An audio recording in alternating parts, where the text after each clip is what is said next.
I had been in therapy to become a straight person.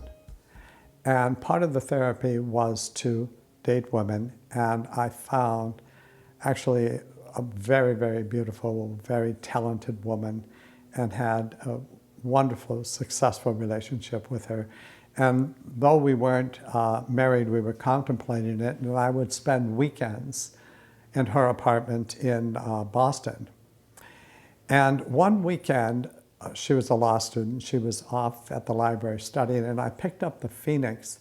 And in the back of the Phoenix, which is a local paper, I saw an ad, are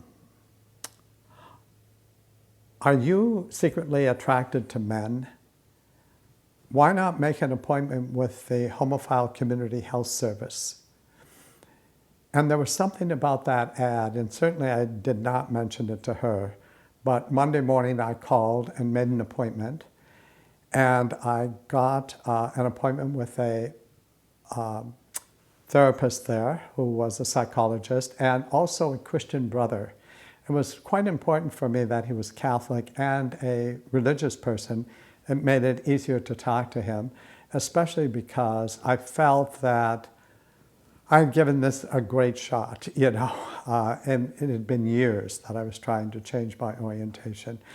And after about 3 or 4 appointments with him, it was really something that I wanted to go forward with. He recommended that I avoid the bars. He said that he personally liked the bathhouses, and I went to, I took up his suggestion, and he also had a book for me. It was a story about the baths. It was a story about the gay bath, but it was also a manual on how to behave in a gay bathhouse. And so as soon as possible, I checked into club baths in Boston. The book was so spot on. It was like I had been here before. So I found a locker and left my clothes and put the key on a band around over my foot, around my ankle. I grabbed my towel and I started cruising the aisles. And very, very early on, I ran into this extremely handsome black guy who was a head taller than I, and he was just amazing. He was just so handsome, and so,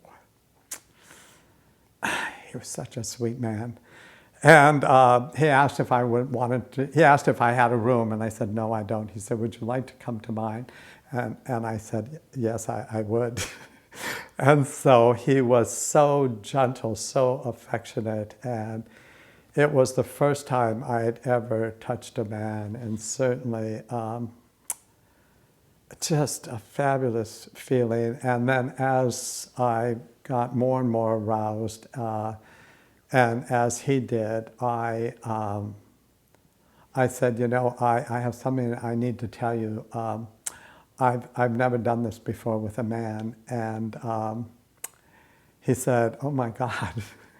And he was very nice about it. And he said, I'll be right back. He said, excuse me just for a few minutes. So, and he did come back, and quite quickly, and we just proceeded under his direction. He was just very good at what he was doing. And so it really was my first sexual experience with a man. And it couldn't have been a better guy. It couldn't have been a more positive experience with a more worthy bed partner. After all of this, I said, I need to ask you a question. Why did you have to go to the men's room, or why did you leave? And he said, oh, I've never, this is the first time I've ever brought anyone out. And